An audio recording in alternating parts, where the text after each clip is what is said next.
Hey, salut tout le monde, c'est Codecast. J'espère que vous allez bien. Alors aujourd'hui, je voulais vous proposer une petite vidéo, non pas sur Call of Duty, mais sur un jeu dont je dirais que c'est un jeu coup de cœur. Il était sorti à l'époque en 2009. C'était un des premiers jeux sur la PlayStation 3. Pour alors, c'était encore la PS3 Fat, le modèle beaucoup plus imposant que les deux suivantes.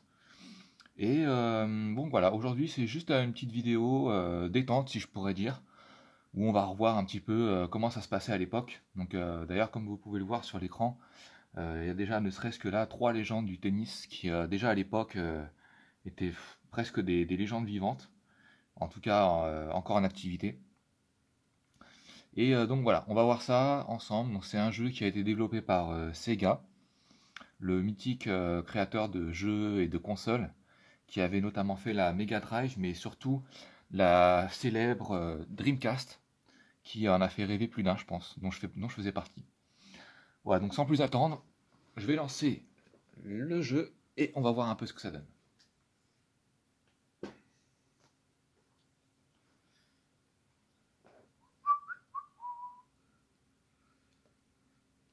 Donc voilà, ça va charger tranquillement. On fait ça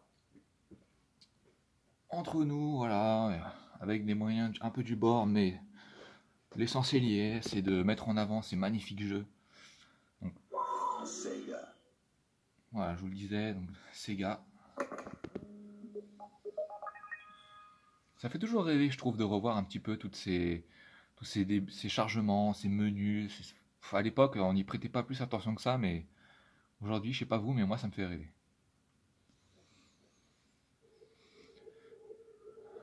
Alors, qu'est-ce qu'elle donne cette intro?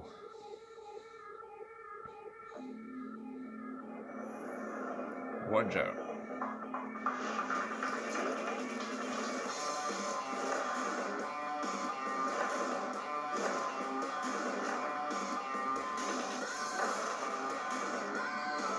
Rafa Nadal, vous me reconnaissez.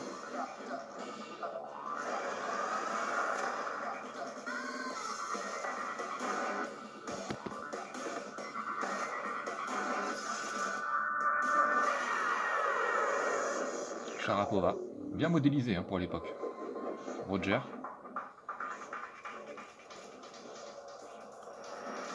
Ivanovic.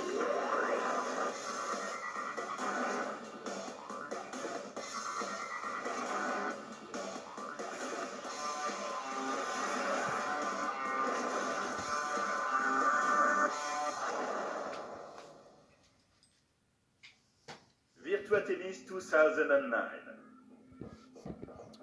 On dirait Margoton celui-là, je sais pas ce que vous en pensez. Alors c'est parti, alors, vous l'avez vu hein, dans le menu, enfin dans la petite scène introductive, c'est vraiment mais que des légendes du tennis quoi. Rien que pour ça, c'est un plaisir d'y rejouer, je trouve.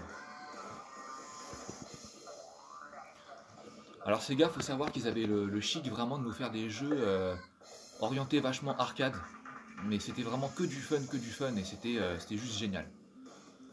Bon, on va pas se prendre la tête, on va lancer directement une petite partie en match amical. Alors qu'est-ce qu'on avait? Voilà, simple, double, alors court quand même, c'est important. Alors voilà, on avait donc Melbourne, ça c'est en Australie si je me trompe pas, surface dure. Là on est à Paris, donc c'est censé être Roland Garros, hein, tout simplement. New York, donc US Open. Ça ce serait Wimbledon à Londres, en gazon. Voilà, bah écoutez, je vous propose de se mettre un petit Wimbledon pour voir ce que ça donne. Alors, paramètres, allez on va dire que c'est ok. Bon, je suis un peu un noob de Virtua, donc on va mettre facile. Allez, let's go. Alors voyons voir ce qu'on avait un peu à l'époque. Alors, Federer, non, classique, joueur complet, 1m85, 85 kg. Ouais. Bon, j'imagine que c'est que du muscle. Hein. Et né donc en 1980. Ah ouais, donc ça nous rajeunit pas. Il a 44 ans aujourd'hui donc. Alors son plus farouche concurrent de l'époque c'était lui, donc Rafa Nadal. Pour alors vraiment au sommet de sa forme. Donc le Nadal il est né en 86. Donc aujourd'hui il aurait quoi? Il aurait 39 ans, ouais. Il vient de prendre sa retraite en plus. Il avait toujours ses fameux débardeurs, hein. C'était le warrior du tennis. Djoko qui commençait aussi à l'époque, mais il était un peu en dessous hein, des deux autres monstres. Et puis après, voilà, du Murray, Andy Roddick, lui, c'était un... D'ailleurs, on voit, c'est écrit serveur rapide. Son point fort, c'était le service, c'était impressionnant. Nalbandian, James Blake, ils sont tous nés un peu dans les années... Alors lui, c'est 79. Voilà, David Ferrer, c'est beaucoup des joueurs des années 80. Lui, il a gagné Roland Garros, Ferrero, en 2003, si je ne me trompe pas. 2004 peut-être. Voilà pour les joueuses dames. Sharapova, c'était la meilleure de son temps quasiment. Mauresmo qui était encore en activité. Elle était très forte aussi. Ivanovic. Elle a arrêté sa carrière un peu prématurément d'ailleurs. Et pour ceux qui sont passionnés de foot, il me semble qu'elle est... je fais un peu mon gossip là, mais elle est en couple avec Bastian Schweinsteiger. Et là, la sœur de Serena Williams, Vénus. Alors bah écoutez, on va partir sur un petit classique Rafa contre qui on va se faire plaisir, on n'a qu'à dire Federer. Hein. Allez, c'est parti.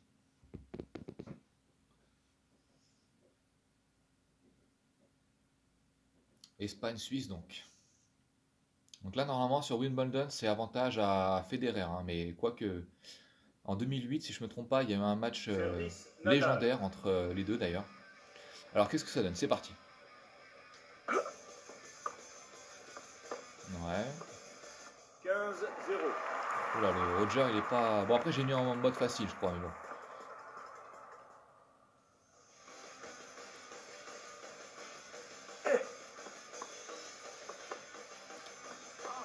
Voilà, donc là j'appuie sur rond et ça fait des coups assez coupés si je ne me trompe pas. Alors si j'appuie sur 3, ça donne un coup un peu plus allongé. 30-0.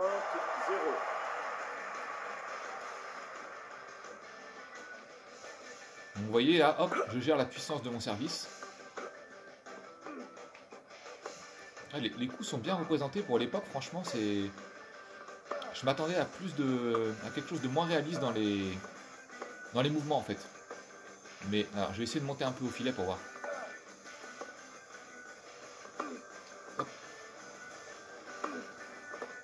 Bon, ça c'est vraiment le Rafa même hein, qui courait comme un dératé sur toutes les balles quoi. 40-0. Il avait plus de cheveux à l'époque d'ailleurs. Oula, je l'ai mis en difficulté le Roger là. Je sais pas si vous entendez les petites musiques, c'est vraiment du Sega tout craché, ça, des petites musiques bien fun, bien funky là pour se défouler. De toute façon Sega, je vous l'ai dit, c'était ça, c'était vraiment... on se prenait pas la tête quoi, on jouait entre potes, tout le monde pouvait s'amuser direct presque. Mais ça n'empêchait pas de pouvoir s'améliorer sur le jeu, il n'y a pas de souci là-dessus. Service Federer.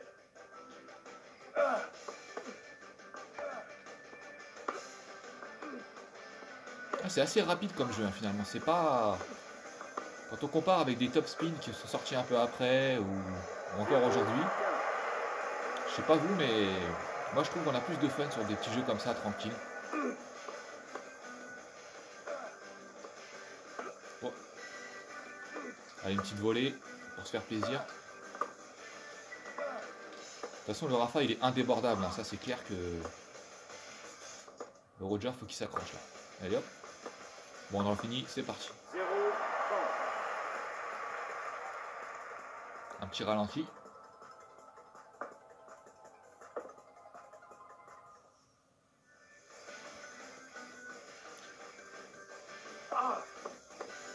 Je sais pas si parmi vous, les amis, il y a des amateurs de tennis d'ailleurs. Dites-le moi dans les commentaires si c'est le cas. Moi je suis un peu multisport, hein. J'aime tout, le foot, tennis, il n'y a pas de problème. Ah, le public est en délire. Et hop là. 0-40.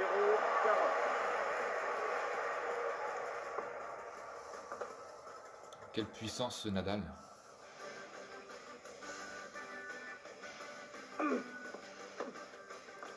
Et en plus en 2009 c'est vraiment l'époque où les deux ils étaient en pleine bourre. C'était, vous pouvez le revoir un peu sur YouTube, ça vaut le coup d'œil. Franchement, Nadal il courait sur toutes les balles, Federer, joueur très complet déjà à l'époque.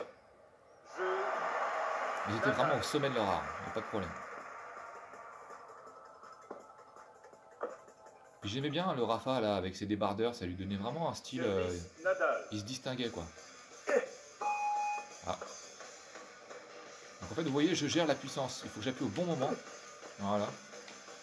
Pour ceux qui ont connu le jeu sur Dreamcast vers les années 90, ça peut aussi vous rappeler des souvenirs.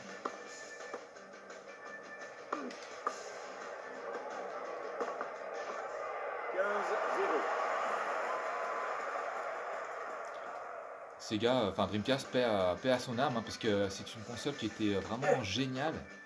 Elle était sortie vers 98, quelque chose comme ça.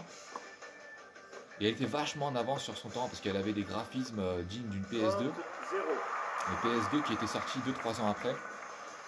Mais malheureusement pour Sega, ça manquait de jeu, quoi. La concurrence à l'époque, sur PS1, tous les bangers qu'on avait, c'était compliqué pour eux de rivaliser avec ça, quoi. 40-0. Bon, je crois qu'on arrive à la balle de match. En tout cas, j'espère que ça vous plaît, ce petit gameplay. On est entre nous, voilà. Il n'y a pas de chichi, quoi. Alors, balle de match, c'est parti. Petite musique rock.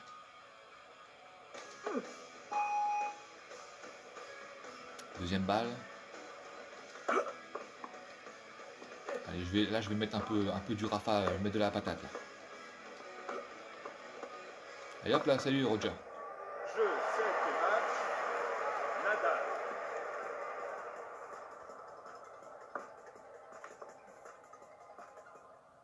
Voilà, c'est dynamique, c'est fun, on n'est pas là pour perdre son temps. Voilà, la petite musique de fin. Alors juste, avant de terminer, je voudrais aller voir un petit peu ce que ça donne du côté des joueuses dames, comme on les appelle. Voir un peu ce que ça donne et s'il y a une différence entre les joueurs messieurs. Alors, vous voyez, à l'époque, on avait déjà le réseau, c'était un peu les débuts. Et bon, là, aujourd'hui, ce serait complètement HS, hein, je peux regarder vite fait, mais ça manque un petit peu. Alors, rejoindre une salle, bon, à tous les coups, ils vont me dire qu'il n'y a plus rien, mais voilà. Mais allez savoir, si ça se trouve, ça marche encore, hein. Alors, mais oui, le jeu en réseau, c'était vraiment génial, quoi. Alors, bah écoutez, jouer. On va mettre un peu Paris pour voir ce que ça donne. Et puis on va mettre un peu plus difficile, tiens. Alors, qu'est-ce qu'on prend les amis? Moi j'aimais bien à l'époque, Mauresmo c'est du classique, hein. Alors moi je vais prendre celle-ci, qui a gagné Roland Garros en 2008 je crois, pour la première fois et unique fois. Face à la sœur de Serena, tiens. Ah, les deux Williams, c'était vraiment du très très lourd, quoi. C'est Serena Williams vers les années 2000, elle était indélogeable, quoi. Alors c'est parti. Service Ivanovic. Ah, joli petit service.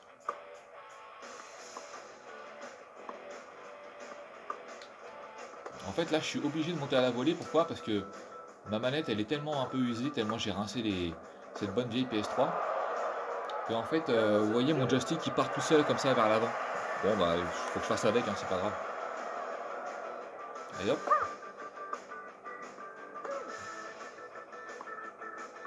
Ah oui quand même là en difficulté normale c'est pas la même, hein. 15 Ouais, bien joué. Bon, ils devaient pas avoir les droits pour Roland Garros, ça devait être Topspin qui les avait, donc du coup, bah, ils ont fait ça à la bonne franquette, hein.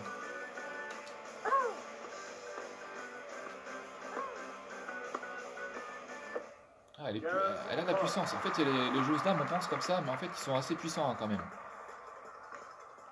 139, le petit service.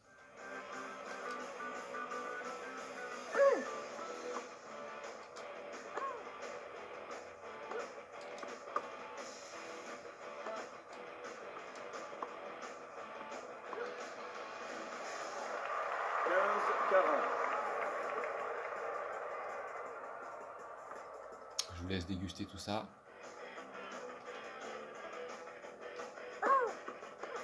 Bon, quand on entend les cris, on pourrait s'y tromper, mais non, c'est bien du tennis, il n'y a pas de souci.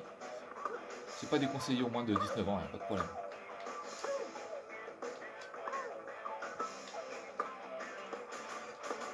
que je vais enfin gagner mon premier point? Et ben non. Jeu Williams. Donc voilà les amis, bon bah écoutez, c'était donc un petit retour en arrière en 2009. Service Williams. Des jeux qui nous ont fait rêver. Ces gars, c'était vraiment... Ils ont continué à faire des jeux, plus de consoles, mais des super petits jeux comme ça. Ça nous faisait une bouffée d'air quand on voulait changer des des classiques Call of Duty ou autres PES et qu'on voulait un peu se détendre. Bah voilà, c'est 15-0. bien joué. Donc voilà, bah écoutez, sur ce je vais vous laisser. Et puis je vous laisse avec une petite image donc de la boîte du jeu, qui j'espère... En tout cas moi c'était le cas à l'époque. Vous voyez, ça donnait ça. Cette belle console, la PS3 Fat, avec son noir brillant. Et ses lignes de mastodonte, dignes d'un mastodonte. Voilà. 40-0. Allez, sur ce les amis, je vous laisse. Et j'espère que ça vous aura plu. Et peut-être une prochaine fois, on se fera un petit jeu de foot pour changer. Allez, ciao, bye bye.